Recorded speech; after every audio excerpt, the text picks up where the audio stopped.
let's learn how to make focaccia. It will take you all day, but my God, it's worth it. Take 425 grams of nice warm water and add to it 5 grams of instant yeast and 1 tablespoon of maple syrup. Mix it all together and let it rest for 5 minutes. Measure out your flour. I've got 400 grams of plain flour and 100 grams of 00 flour. But if you don't have that, just use 500 grams of plain flour. It's not the end of the world. Add to your bread a good 2 pinches of salt. Mix it together so the salt is incorporated, and then add your watery mix. Make sure you stir the last little bit in case there's any yeast that's sunk to the bottom. Mix it together so that the dough begins to form. Once it's all come together, drizzle with olive oil, cover with a tea towel and let it rest for 15 minutes. After 15 minutes, fold the dough like this with the 4 folds and then cover and let it sit for 25 minutes. Repeat this step for a further 3 times at that 25-minute interval, and then you'll have something that looks like this. And now we'll cover it with some cling film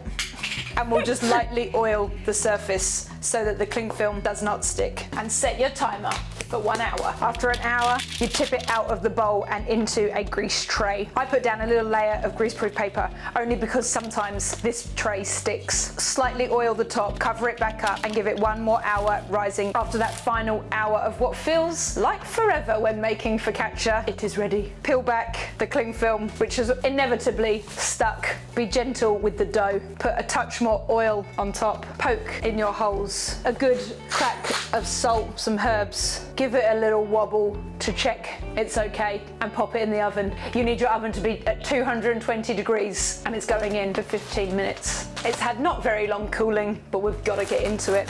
Oh, just listen to that crunch. It's spongy, it's crunchy, and oh my God, that is perfect. You should give it a go.